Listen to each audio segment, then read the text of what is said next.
Oi, pessoal! Muito boa noite. Quarta-feira chegou no Gazeta Esportiva e hoje quem tá comigo aqui no estúdio é essa dupla, uma configuração diferente hoje aqui. Não, porque quarta... Toda quarta você tá aqui, é mas você não tá aqui. Tá, também. Não, peraí, você que não tá de quarta. Eu também. Que isso, Michele? Ah, é toda quarta? Então foi fácil. Olha aqui. O que não faz uma derrota, hein? Olha, o Tetra... Eu acertei o placar, só quero dizer isso. 3-1? Só errei o time. Ah, não, e ainda eu vi a sua corridinha pra lá. Eu acertei o placar, falei 3-1, mas errei o time. Paulo Sérgio, nosso tetracampeão. Boa noite a todos. Alex Miller, nosso grande comentarista. Não é tão boa noite assim, mas Tá não com a cabeça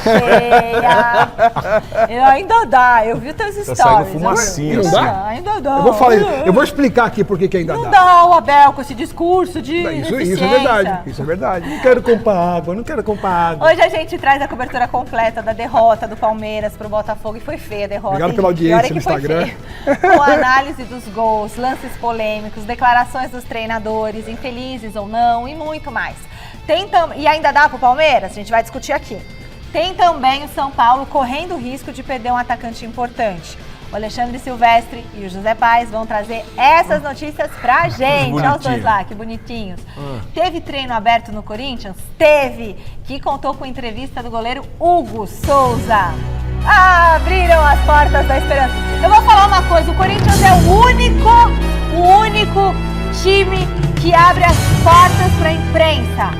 É o único time. A Palmeiras não faz, Santos não faz, São Paulo não faz, ninguém faz. É o Juventus e o Corinthians. Não, São Paulo fez pro Zé Paes. Uma entrevista. Mas Zé abrir Paes... as portas da esperança. Vai, Corinthians! E o Gabigol? E o Neymar? A gente vai falar disso também, tem que falar sobre... Neymar? Neymar? Não tem. Será que ainda eles podem acertar com o Santos? Será? Será? Você vai assistir aqui a entrevista do presida Marcelo Teixeira também, falando sobre esses temas. Então, gente, tudo isso e muito mais. Bebe uma água que eu tô precisando também. Vou beber com açúcar. Aqui, ó. Depois dessas dicas. Bom, a gente está de volta. Você quer saber mais sobre um espetáculo que reúne a mistura perfeita entre esporte e arte?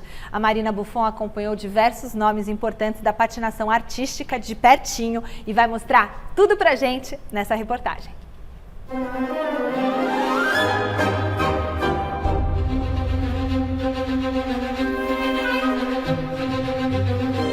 Luz, fumaça e ação. Patinação é arte ou esporte? Que tal os dois?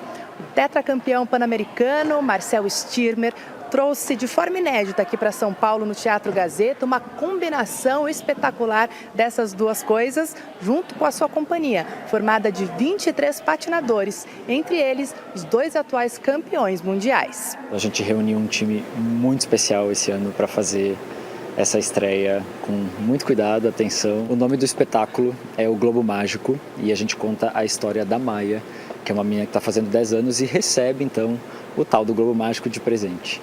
E ela embarca numa aventura de tudo que ela consegue imaginar que esse globo possa produzir ali de imagem, né? Eu tô um pouco nervosa, mas ao mesmo tempo ansiosa para ver como que vai ser o show e como que eu vou me sair. Lisboa é a perfecta unión entre el deporte y el arte y es una emoción estar aquí porque yo creo mucho en ese show, en ese mensaje.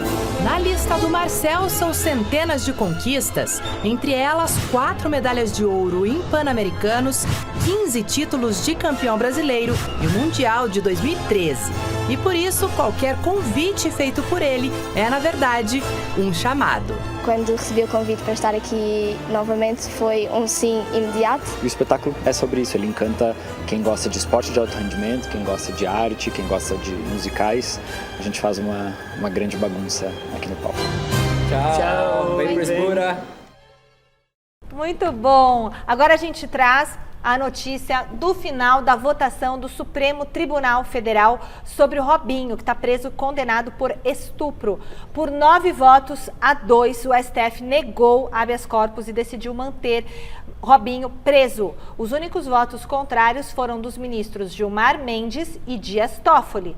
O ex-jogador cumpre pena de 9 anos de prisão em Tremembé por estupro cometido em 2013 na Itália. Chegou a hora de falar sobre a derrota do Palmeiras para o Botafogo. O palmeirense está, sim, com a cabeça cheia. 3 vezes cheia. O Verdão decepcionou, mas decepcionou num grau em casa que quem não foi no jogo ficou feliz de não ter ido. E ficou mais distante do título do Brasileirão. Pode rodar. Quem não cabe dentro do Allianz Parque fica torcendo do lado de fora. Uma verdadeira multidão nas alamedas que cercam a Casa Palestrina.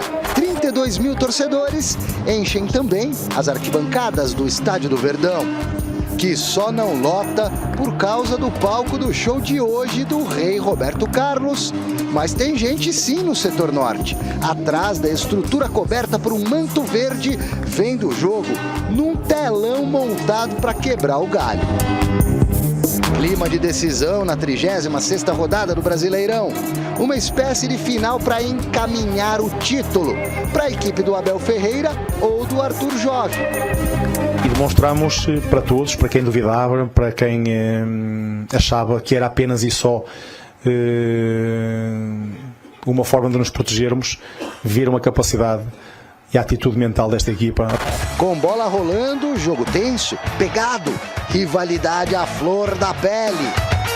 Logo aos 6 minutos, Veiga bate o escanteio com veneno e Gomes não abre o placar por um tris. Anfitrião em cima, visitante especulando um contra-ataque. De jogadinha ensaiada, Gregory mete na rede. 1-0 Fogão.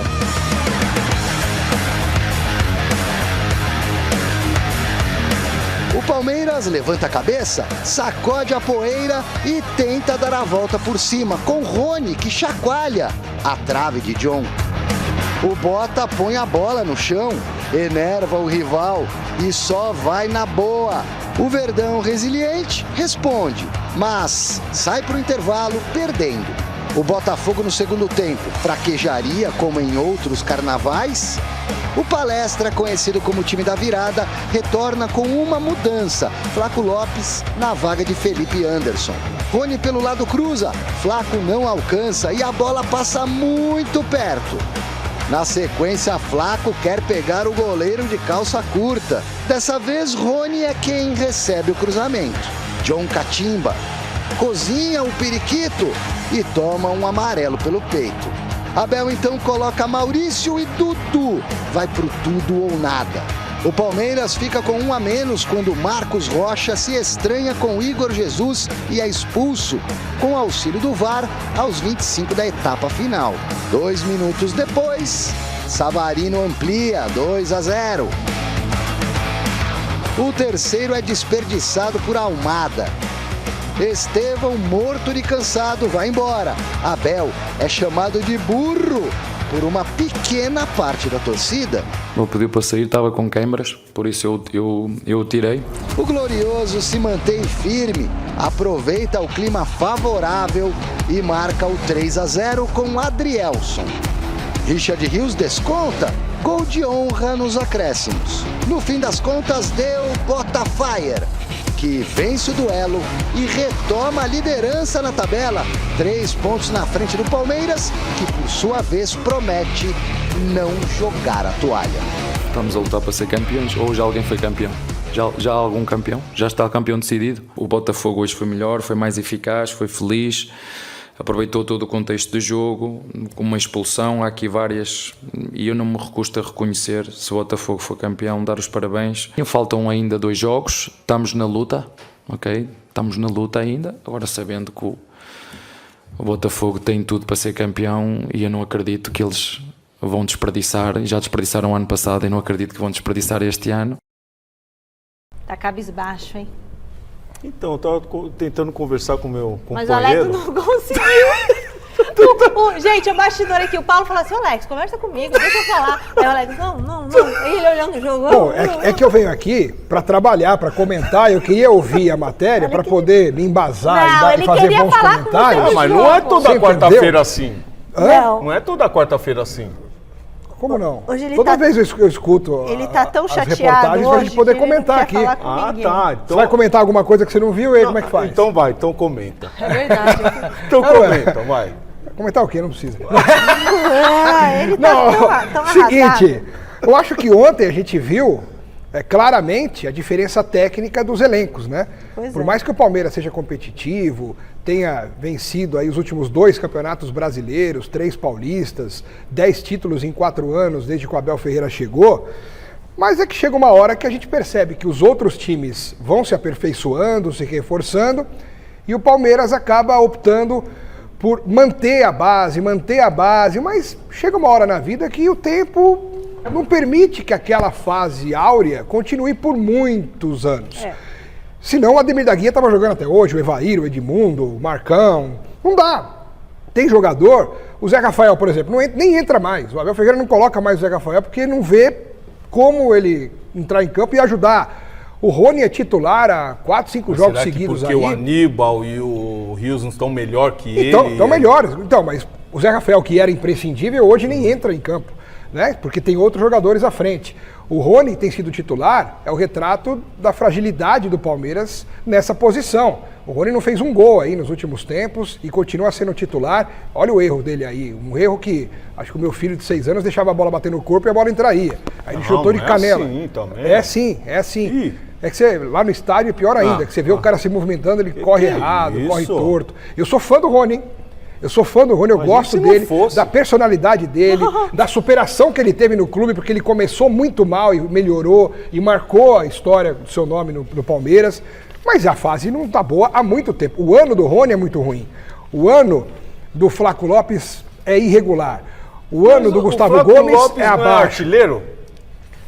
Com esse time aí que bota a bola na área, que cruza, é lógico que ele vai fazer gol. Mas você tem que pensar o seguinte, se você coloca jogadores de nível técnico melhor do que os que o Palmeiras tem, o Flaco Lopes tem mais gols que o Igor Jesus?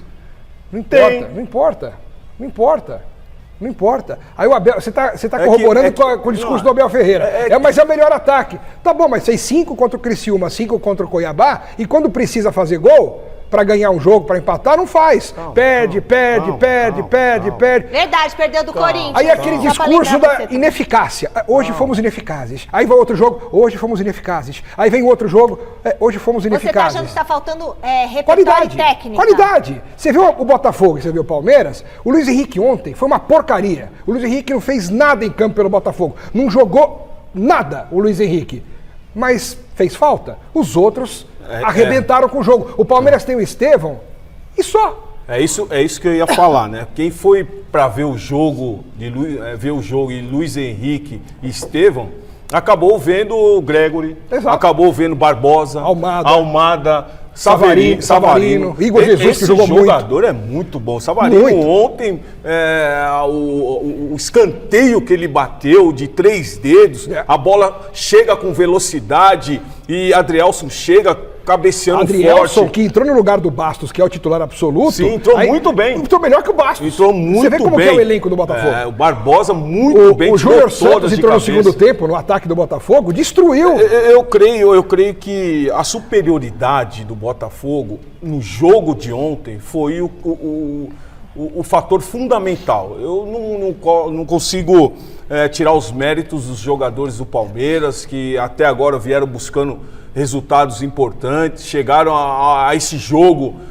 no mesmo número de pontos, mas aí é lógico que a superioridade do elenco, do time, do Botafogo, nós pudemos ver ontem. Agora, não está nada perdido. Não está, isso que é o detalhe. Quais são os próximos jogos? Vamos lá, temos? Então, o Botafogo pega o Internacional. Fora. Perde. Que é o melhor time do retorno. Então, Botafogo perde. Perde? Do Inter. Próximo. Aí contra o São Paulo, último jogo. Em casa. Aí ganha. Em casa. Aí ganha. Ganha. Aí o Palmeiras pega o Cruzeiro. Só esses dois. E aí? O Palmeiras pega o Cruzeiro fora. Ganha. E depois recebe o Fluminense. Tem que ganhar. Aí é campeão. Sim. Então, se acontecer isso, o Palmeiras é campeão. O que vocês acharam da expulsão também do Marcos Rocha? Eu quero saber. Não, foi justa, porque ele foi infantil. Aos 36 anos, parecia que ele tinha 36 meses. Porque como é que um cara cai na armadilha? Quando você saiu do estádio, você não tinha visto o lance. Não tinha. Né? Eu falei na gravação que não tinha sido justa a expulsão. Né? Obrigado pela audiência. Acabou o jogo. Ele vê tudo que eu posto no Instagram. Você tinha achado que foi injusto. Eu achei porque, pelo que eu vi no estádio, parecia um tapinha de leve que não justificava uma expulsão, que o cartão amarelo estava bom. Você vê que é embaixo e em cima. Olha lá, ele chuta então, e dá o tapa lá Ele foi burro, na verdade. Com todo respeito, ele foi burro. Ele chutou por baixo e por cima. Foi infantil demais, juvenil. O Marcos Rocha, com 36 anos, não poderia se dar o direito de fazer isso. E se eu sou a diretoria do Palmeiras, ou se tivesse uma diretoria, tinha que multar o Marcos Rocha, porque ele enterrou o Palmeiras nessa expulsão. Ele tirou qualquer possibilidade de reação do Palmeiras a partir desse cartão vermelho. O Palmeiras teve mais finalizações no jogo. Desnecessário. O Igor Jesus provocou e ele caiu. Agora, temos que também abrir um parênteses rápido para a arbitragem, que foi extremamente danosa ao Palmeiras em 100% das decisões em que ele tomou errado em campo. Alex, você acha que não é justificativo? Não é isso que eu ia perguntar pra você. Não pode ser justificativo. Todo mundo está falando hoje, porque, inclusive o Abel e o auxiliar, não, tomamos o gol por causa de você. Não, tomou o gol por causa da marcação do time do Palmeiras, que foi errada. Não, foi errada a marcação, você tem razão. Agora, a marcação foi errada num escanteio que não aconteceu, foi tiro de meta. Então, não foi escanteio, isso todo mundo viu. Mas mesmo assim, hoje em dia, o que mais o jogador treina hoje? É escanteio, bola parada. Por isso que eu tô falando que está faltando qualidade no time do Palmeiras. Mas também a gente não pode falar que a arbitragem agiu certo. Nesse lance do gol do Botafogo foram 2 erros. 2 lances que foram tiro de meta e que ele deu escanteio. O primeiro, que foi uma disputa do Gustavo Gomes e que o último toque foi do jogador do Botafogo, ele deu escanteio. Eu ali achei que bateu no Gustavo Gomes. Não bateu. Ou foi falta do Gustavo Gomes, ou foi tiro de meta. Jamais escanteio. E depois, quem tirou a bola para a linha de fundo foi o jogador do Botafogo. E aí ele deu escanteio, daí saiu o gol.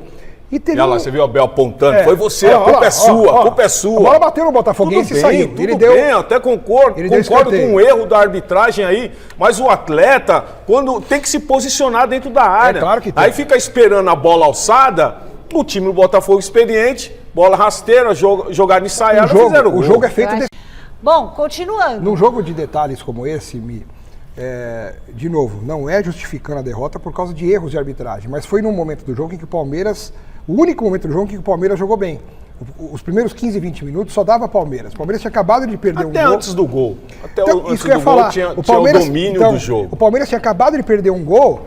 E aí, na sequência, veio esse lance. Quer dizer, vou trazer o Alexandre Silvestre para a conversa, então, para ver se ele também tem essa percepção que o Palmeiras ficou abatido. Ficou. E na sequência do primeiro gol do Botafogo, o Rony chutou uma bola na trave. Na sequência, 1 minuto depois. E aí, começou a desmontar, porque ficou aquela sensação de que a bola não entraria jamais. Ai, gente, entendeu? Direto da academia de futebol, eu não. Alexandre Silvestre está chegando com a repercussão da derrota, né, Silvestre? A arbitragem virou assunto ontem também na entrevista do Abel? Também, ó, um cara passando aqui gritando sem Mundial. É hábito, né, dos antes passarem por aqui, os torcedores de outros times que não do Palmeiras, e gritarem sem Mundial. Mas eu não vou abrir esse portal de polêmica sobre a Taça Rio de 51. Que eu considero mundial. Dito isso, vamos falar do dia seguinte, o day after. O Palmeiras está de folga, vive a ressaca da derrota para o Botafogo ontem. É preciso ressaltar, vocês viram aí já na reportagem do jogo, diluídas as declarações do Abel Ferreira, e ele em vários momentos da coletiva de ontem valorizou o adversário, elogiou a força do Botafogo, e inclusive a força mental que muita gente, inclusive eu, desconfiava. E realmente o Botafogo foi mais esperto ontem, mais maduro, mais frio e calculista. Mas apesar dos elogios ao time que venceu a partida e com méritos na opinião do Abel Ferreira, a arbitragem do Wilton Pereira Sampaio, que é no mínimo um para-raio de problema, foi de certo modo complicada. Também não acredito que a arbitragem tenha influenciado ao ponto de determinar o resultado a favor do Botafogo. Mas que teve ali erro de critério e erro também, teve. E o Abel fez questão de uma maneira bem objetiva, falar desse tema. Isso É um tema para vocês verem. Se me perguntas, é sempre curioso que seja este árbitro em determinados jogos, porque é este árbitro, não tem outros árbitros, mas é sempre este árbitro. Não estou a dizer que ele teve bem ou mal, mas a verdade é que o primeiro canto não era, o segundo canto não era. Eu fartei-me dizer ao fiscal de linha: estavas com o olho muito aberto, mas não viste. Foi o último jogador a tocar, foi o jogador do Botafogo. Mas enfim, volto aqui a referir, dar os parabéns ao Botafogo. Hoje, no contexto todo do jogo, foi tecnicamente melhor que o Palmeiras, foi mais eficaz que o Palmeiras, foi mais maduro e matreiro e experiente, como conseguiu, até mesmo na pressão de Rocha, levar o árbitro a ir ver. Infelizmente nenhum amarelo levou o adversário quando foi em relação ao Rony, que lhe meteu o cotovelo na cara. Mas o futebol é isto mesmo, é feito de erros, e o máximo de responsável pelo que aconteceu hoje sou eu, e vamos continuar a trabalhar. Não está nada decidido. Agora o Botafogo tem uma super vantagem para ser campeão. 3 pontos na frente do Palmeiras, restando 2 rodadas. O Botafogo tem a final da Libertadores no sábado, para depois jogar contra o Internacional, que faz uma campanha espetacular de reação no segundo turno do Campeonato Brasileiro. O jogo da quarta que vem contra o Inter é no Beira-Rio, enquanto o Palmeiras vai jogar contra o Cruzeiro em Minas. Um tropeço do Botafogo, uma derrota do Botafogo, uma vitória do Palmeiras recoloca o Verdão na liderança, e aí a decisão fica para a última rodada. E eu volto já já com mais Abel Ferreira. Só mais um trechinho do Abel Ferreira, Michele. Tá certo, daqui a pouquinho tem mais Abel Ferreira. E aí, eles têm razão em tudo? Eu não gosto desse vitimismo, né?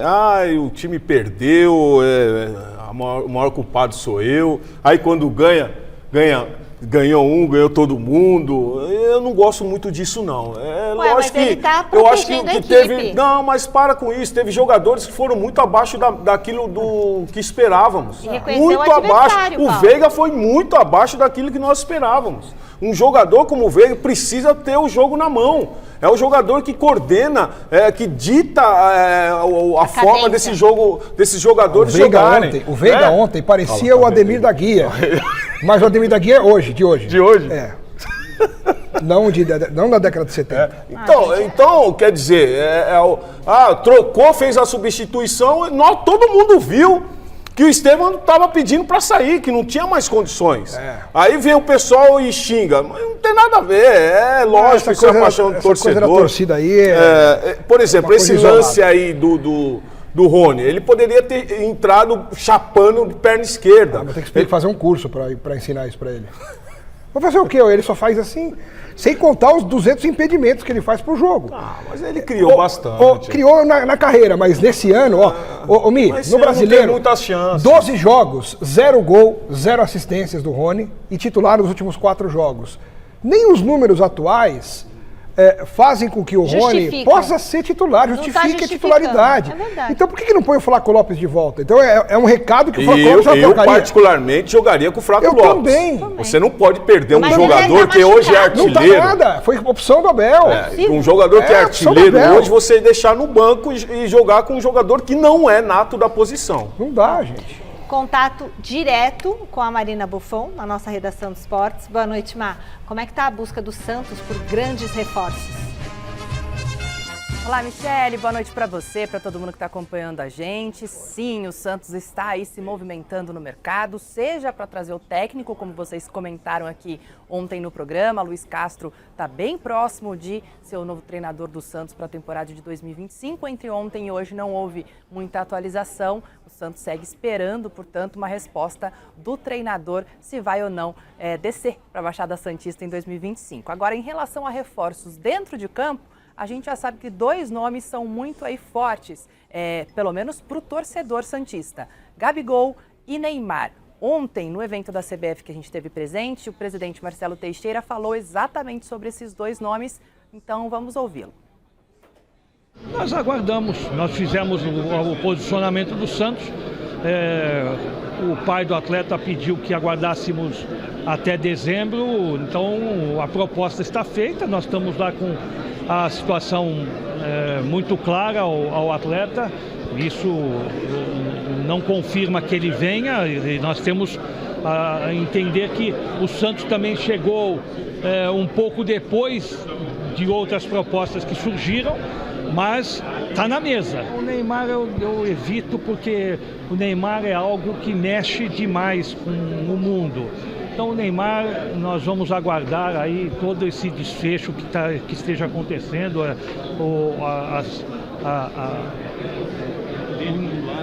tudo que vem acontecendo, o Santos não tem nenhuma interferência dentro desse processo. Então, Mia, a gente vai acompanhando porque o Santos já está aí se preparando, se planejando para 2025. Volto com vocês. Bom, vocês vão falar do Santos, dessa contratação de reforços e tudo mais? Precisa, né? E acho que por trás disso já está existindo a participação do Luiz Castro, que pelo jeitão está bem encaminhado, né? A comissão dele já conheceu as instalações da Vila Belmiro, do CT Pelé, e o Luiz Castro é um nome de peso para chegar ao Santos. E ele não vai querer chegar ao Santos para trabalhar com o Juquinha, com o Luizinho, com o Zezinho. Ele vai chegar ao Santos para querer fazer um trabalho. Ele vai chegar ao Santos para fazer um trabalho de peso, de reconstrução e de busca de objetivos maiores. Ele não vai vir com o nome dele para fazer um trabalho para não cair para a segunda divisão de novo. Então, na realidade, Alex, o Luiz Castro, nós vimos o início dele no Botafogo. Não foi bom. Mas depois melhorou, né? Mas a torcida do Santos não teve paciência com o Carilli. Mas não o Carilli, a gente sabe o que aconteceu. Não, tudo bem, o mas não teve na paciência. Parada, queimou agora, o filme. o torcedor do Santos vai ter paciência com o Luiz Castro? E outra coisa, você pensar no Gabigol, eu acho legal. Mas já pensou nos laterais? Já pensou na dupla de zaga? Nos volantes? É isso que eu tô falando. Porque é muito mais do que Gabigol, você precisa preparar uma... Mesmo se o Neymar vier. É isso aí. Então você precisa contratar jogadores de peso para essa equipe do Santos. E o Luiz Castro, eu imagino que já esteja trabalhando em conjunto com a diretoria para tentar ajustar essa situação. Pode ser. Acho que ia ser um espetáculo, Gabigol e Neymar. Mas eu também acho. Eu tô louco para que dê certo. O futebol brasileiro. Uma atração para nós aqui, né? Muito bom. Paulistão mesmo. Incrível. Brasileirão depois. Tudo lotado, todos os jogos lotados. Copa do Brasil, tudo. Muito legal. Tomara Se que eu aconteça. fosse um patrocinador, faria isso. Traria o Neymar pro Santos. A gente volta para a Academia de Futebol. Silvestre fez um balanço dos jogos decisivos do Verdão no Campeonato Brasileiro e os números não são nada bons. Conta pra gente, Silver. É um assunto que está mexendo aí com o ambiente do Palmeiras nas últimas horas, porque como é que o Palmeiras vai ser campeão? Pode, matematicamente, tem uma boa chance ainda. Verdade que essa chance diminuiu de quase 70% para 20% nas contas, mas a matemática pode mudar a qualquer momento, porque teremos jogo semana que vem e tudo pode se inverter. Mas nos confrontos diretos do Palmeiras no Campeonato Brasileiro contra os rivais que estão hoje no G5, nas 5 primeiras colocações, o Palmeiras tem apenas 16% de aproveitamento. Não ganhou nenhum desses duelos. Então são 8 jogos com 4 derrotas e 4 empates. Contra o Botafogo, que é o primeiro colocado, é o líder, o Palmeiras perdeu na ida e na volta. Contra o Internacional, que é o terceiro colocado, o Palmeiras empatou uma, perdeu a outra. Diante do Fortaleza, o quarto na tabela, mesma situação. Uma derrota e um empate. E diante do Flamengo, 2 empates. Aí me lembrava José Paes, que está aqui próximo a mim, do lado de lá do muro, para trazer as informações do tricolor paulista para vocês dentro de instantes. O Botafogo, nesses confrontos também desse povo todo aí do G5, o Botafogo em 21 pontos disputados faturou 19, mas tem o confronto que para mim agora, nesse momento, vai ser o decisivo, que é contra o Internacional no Beira-Rio, semana que vem, Michele. Obrigada, Silver. Ferreira, quase que eu esqueci. Calma, desculpa, perdão. É tanto número que eu embaralhei o pensamento. O Abel Ferreira falou desse tema na coletiva de ontem. As equipas que tu falaste, uma delas foi campeã da Copa, certo? Portanto, fomos eliminados por campeão e fomos eliminados da Libertadores pelo finalista. Muitas vezes nós temos que reconhecer que os nossos adversários são melhores e hoje acho que o nosso adversário, ao longo do jogo todo, pese embora o Palmeiras tenha mais expectativa de golos, mas acho que foi melhor e acabou por ser também feliz no jogo. Michele, se você quiser mais uma pitadinha de Palmeiras, eu estou à sua disposição. Saudoso Roberto Avalone, que deve estar espumando e cornetando diretamente lá do céu. Beijo para vocês. Não, nossa, o nosso mestre Avalone, o que ele tá falando lá no céu? Hoje estou de folga e estou de luto. É isso mesmo. Mas, ô Michele, só sobre esses números que o Silvestre trouxe, só retrata aquilo que a gente falou sobre o jogo de ontem. Olha lá. O Palmeiras não ganhou de nenhum time do G5. Ou seja, é pior do que os times. O Palmeiras é pior do que os outros times, ou está pior do que os outros times. Não estou dizendo que é pior também, para não falar que então tá caindo do céu um monte de título. Não é isso. O Palmeiras tem um trabalho desenvolvido, mas tem horas que você precisa pensar em reformular. O Palmeiras fez contra o Cruzeiro e contra o Fluminense. Isso é o que conta. É o que vai fazer, né? Não, é o que conta. Não tá falando o que fez lá? É o que fez. Qual foi o resultado do primeiro turno? Nem lembro. Então. Mas não importa, o que importa é agora. E se você comparar o Palmeiras aos times que estão brigando pelo título, e o Palmeiras não ganhou de nenhum deles em nenhum momento do campeonato, é preocupante. É sinal que eles estão superiores ao Palmeiras. E se você analisar Botafogo, tem melhor elenco. Flamengo tem melhor elenco. Internacional tá jogando mais. Fortaleza tá jogando mais. O Corinthians tá jogando mais do que o Palmeiras. Nossa, você tá... O Corinthians tá mostrando um futebol mais convincente do que o Palmeiras, ou não tá? Tá. Inclusive, tá com 6 vitórias seguidas. Eu concordo com você. E tá com 6 vitórias seguidas. Ou seja, o momento é ruim. O momento é de baixa técnica. E pensando na próxima temporada, chega desse discurso idiota de que precisa só de 3 reforços. Precisa remodelar o elenco com inteligência e com uma certa ousadia. Porque ficar brincando de ser presidente também não adianta. Tem que ser presidente e pensar no bem do time. Calma! E não está acontecendo isso. Epa! Poxa, isso não tá como se o presidente hoje. entrasse lá pra chutar no gol e não fazer o Não, gol. é cuidar do Tem muita planejamento. gente lá pra fazer gol. É cuidar Tem do Flaco planejamento. Lopes, já teve planejamento. Mas agora, não, eu tô falando do ano que para. vem. Eu tô falando do ano que vem. Ano que vem tudo bem, mas não acabou esse ano. Sim, não acabou. O Palmeiras, inclusive, eu acho que vai ser campeão ainda, tá? Eu acho que vai ser campeão ainda. Então, Depois de tudo isso, eu acho. Para de cornetar. Uma coisa é analisar o que aconteceu. Amendoim, joga amendoim. Uma coisa é analisar o que aconteceu. Não, mas Outra que coisa é aconteceu, você projetar. trouxe demérito pra todo mundo. Ninguém mais presta. Não. Do jeito que você falou aqui, ninguém mais presta. O Rony não é, o Veiga não é. Tá mal. Tá mal, O foi Abel, mal, foi o mal. Flávio, Tá todo mal. mundo. Foi Marcos mal. Rocha tem 36 Foi meses. mal. Tá mal. O Veiga até outro dia era o melhor da equipe. Foi Fez reserva gol do de Maurício. falta e tudo. Ele perdeu a vaga pro Maurício, voltou a ser titular faz 3 Tá, jogos. mas ele melhorou o futebol. pouquinho. Todo mundo oscila. Eu sei. Poxa. Por isso, eu não tô falando que não tem que oscilar, ou que não pode oscilar. Eu tô falando que oscilou. Eu sei que todo mundo oscila. E por isso que oscilou. Porque se eles não oscilassem, não teria oscilado. Olha só que poesia. Eu creio que esse Palmeiras aí depende muito do Botafogo. Depende do seu resultado, sim. Mas eu creio que esse Palmeiras tem condições de vencer o Cruzeiro, que não está bem, que eu acho que ainda vai ser tem campeão. condições de vencer O ainda Fluminense na última rodada o Fluminense, Eu porque acho. se o Eu Fluminense acho. chegar na última Eu rodada acho. precisando do resultado positivo, vai perder. Eu acho. Vai perder. E aí esse jogo contra o Internacional é o jogo definido. A chave do decisivo. negócio pro título é Botafogo e Internacional no Beira-Rio. Sim.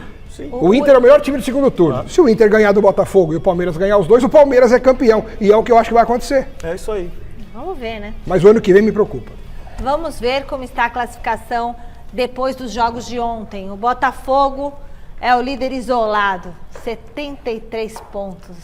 Ó, enquanto o Palmeiras está com 70. Isso. O Inter está logo atrás, 65 pontos. Fortaleza, 65 também? 65 também, ó, Leão.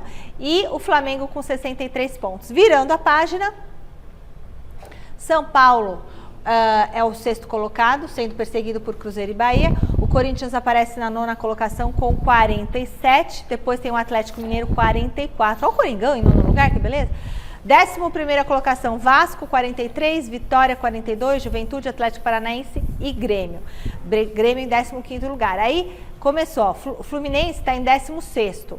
Aí na zona de rebaixamento, Criciúma, Bragantino, Cuiabá e Atlético Goianiense. Atlético Goianiense e Os Cuiabá dois, praticamente o Cuiabá e Atlético já estão rebaixados. Agora a briga está aqui, né? O Fluminense está brigando para fugir daqui, o Criciúma para sair, por isso que o jogo também contra o Criciúma não vai ser muito fácil, né? Porque o Criciúma vai desesperado tentar sair daí. E o Bragantino também quer sair daí. Essa briga embaixo aí tá bem feia ainda. Tá feia essa briga, esses E o três Fluminense aqui, ó. está correndo um seríssimo risco. E ontem o Juventude conseguiu um excelente resultado contra o Atlético Mineiro. Deu sorte de pegar o Atlético reserva, mas mesmo assim foi um jogão, viu? Já praticamente escapou. O Palmeiras vai pegar o Criciúma? Não, o Corinthians. Ainda bem que o Palmeiras não pega o Criciúma, porque eu acho que ia perder. Porque o Criciúma vai fazer de tudo para não ser rebaixado. Bom, vamos falar do Hugo? O Corinthians abriu as portas do treino de hoje e aproveitou para promover uma entrevista do goleiro Hugo Souza, agora com contrato renovado. Se liga. Semana livre com jogo marcado só para sábado à noite lá contra o Criciúma. Então não custa deixar a imprensa dar uma espiadinha, né? Tivemos acesso só a 20 minutos ali do aquecimento, mas deu para perceber que Héctor Hernandes e Rian estão recuperados de lesão e à disposição de Ramon. E o Roberto ainda tá treinando separado, mas tem chance sim de jogar em Santa Catarina. E o Memphis, o homem tá de penteado novo e liberado para jogar depois de cumprir suspensão na última rodada do Brasileirão. Bom, depois disso, Hugo Souza, que agora sabe que vai ficar no Corinthians, conversou com a gente. E olha, não foi uma entrevista qualquer.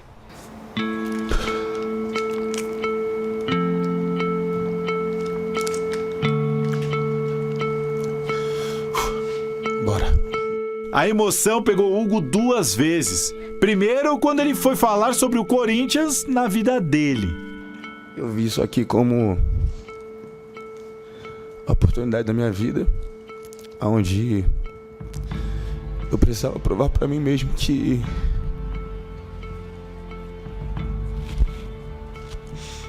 eu era capaz de vestir a camisa de um clube grande. E eu fiz do Corinthians a oportunidade da minha vida. E o Corinthians me abraçou de uma forma que nem eu esperava. Esse momento especial, Hugo não pode compartilhar com o pai. Há 4 anos, seu Jorge foi embora, vítima de um infarto, mas ele ainda vive dentro do filho que ele criou. Falar dele pra mim é muito fácil, porque é meu maior ídolo, quem me deu tudo. Quem sofreu tudo que tinha que sofrer comigo. Era o cara que passava horas e horas em ponto de ônibus comigo. Era o cara que pedia dinheiro emprestado para as pessoas para que eu não pudesse perder treino. Meu pai, ele foi meu Moisés. Moisés, acredito que seja uma história muito conhecida, né? É um homem que Deus usou para abrir o mar, para salvar o povo de Israel do Egito. O povo chega, mas Moisés não. Um dia, Moisés sobe no cume do monte, lá em cima, e Deus ele mostra toda a terra para Moisés. E Moisés vê tudo aquilo que o povo ia conquistar e a terra que o povo ia viver. Meu pai foi meu Moisés. Eu sou Israel. Ele só não entrou na terra. Mas tudo que vai acontecer na minha vida ele já sabia. Seu Jorge também deve estar muito feliz de Hugo ser um dos candidatos ao prêmio de melhor goleiro do ano no troféu Mesa Redonda. Eu primeiramente fico muito feliz, primeiramente com a indicação e só de estar disputando. E bom, ainda faltam 3 jogos e eu tenho que dar o meu melhor para que isso se concretize. E se concretizar eu vou ficar muito feliz. Eu sempre almejei prêmios individuais também, porque isso marca a gente, isso faz a gente ficar lembrado. E, bom, eu espero muito dar o meu melhor e, se Deus quiser, ganhar. Para fechar o ano de chave de ouro, o prêmio e uma vaga na Libertadores. Aê! Sim, muito legal. Parabéns. Muito legal, muito legal. Muito legal. O mais legal de Moisés é que ele fez tudo pelo povo, fez tudo pelo povo. E eu tenho a certeza que o pai do Hugo fez tudo por ele, fez tudo pela família. Fez mesmo. Né? Fez esse muito legado, bem feito. Olha muito que bem lindo o feito. resultado, né? Um filhão Muito desse. legal. E semana passada nós estávamos aqui com uma entrevista do Fabinho Soldado e eu estava falando aqui que eu estava crendo naquilo que ele estava falando, que era da contratação do Hugo. Boa, Fabinho! O Fabinho veio, falou e hoje nós vemos a concretização de algo muito importante para todos os torcedores do Corinthians. Ele tá aliviado, ele tá feliz. É porque ele não queria voltar, né, Mi? Não Ele não queria voltar. Nem ir embora para nenhum outro lugar. Com certeza o Flamengo ia pôr ele em outro time, ia fazer outra coisa. E hoje não, ele já tem uma identificação com o Corinthians. Então isso é muito bom. Eu acho que um jogador como esse é o típico jogador que faz história no clube. Sim. Que marca a época. E ele merece tudo isso que está acontecendo com ele, merece esse novo contrato, merece essa situação, essa fase. E a gente também se emociona ao ver o Hugo Souza se emocionar. Porque a gente percebe que é uma coisa verdadeira, que vem direto do coração. Sim. E isso é muito legal. No mundo tão artificial que a gente vive, quando a gente vê alguma coisa de verdade, é tão bom, né? Nossa, é tão bom. E outra coisa, né, Alex? Foi muita pressão, né, cara? Muita pressão da mídia, ele compra, não compra. Ele tomou conta da posição. Não, e eu digo até fora. Também, né? Por causa dessa questão, compra, não dá opção, não quero isso, o Flamengo não quer a garantia. Foi tanta coisa. E ele jogando, né? E ele jogando e essa pressão externa fora também.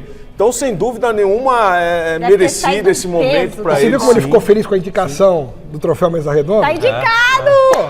Ele merece, cara. Ele merece. Tá indicado. Será que ele vai é meu goleiro. Ele merece. Já votei nele. Ele merece.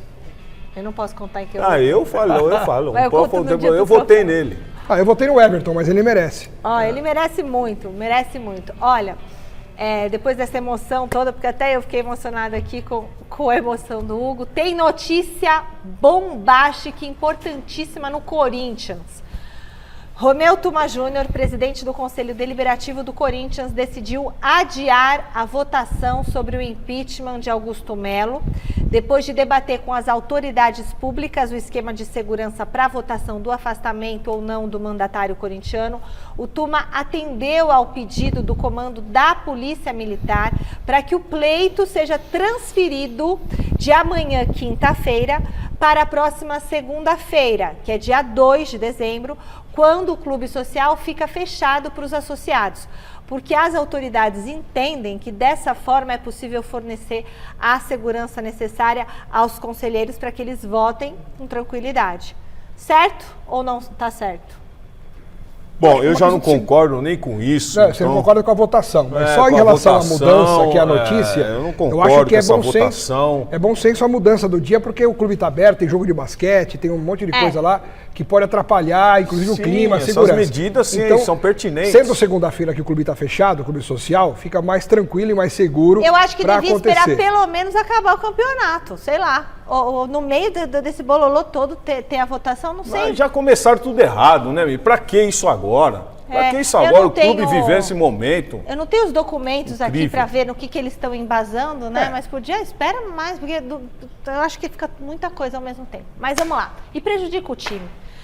Vamos seguir para o CCT da Barra Funda, onde está o José Paz? Boa noite, Zé. O São Paulo pode perder um jogador importante para a próxima temporada? Que história é essa? Fala, Mi, beijo grande pra você, abraço aí pra todo mundo que tá acompanhando a gente. Pois é, o Cruzeiro estaria de olho em Luciano. Pois é, Luciano, grande artilheiro do São Paulo nessa temporada, né? 17 gols marcados com a camisa do Tricolor em 2024. Um dos grandes ídolos recentes da história do São Paulo para muitos torcedores. Marcou gol importante contra o Corinthians na Copa do Brasil na semifinal do ano passado, aquele chute na bandeirinha, aquela coisa toda. O Cruzeiro tem muito dinheiro, tem uma SAF importante. O Pedrinho, que é o dono lá da SAF do Cruzeiro, vem fazendo investimentos importantes, inclusive estaria sonhando com o Gabigol para o ano que vem, também estaria sonhando, por que não, com o Luciano. Mas segundo a minha apuração, por enquanto não tem nada.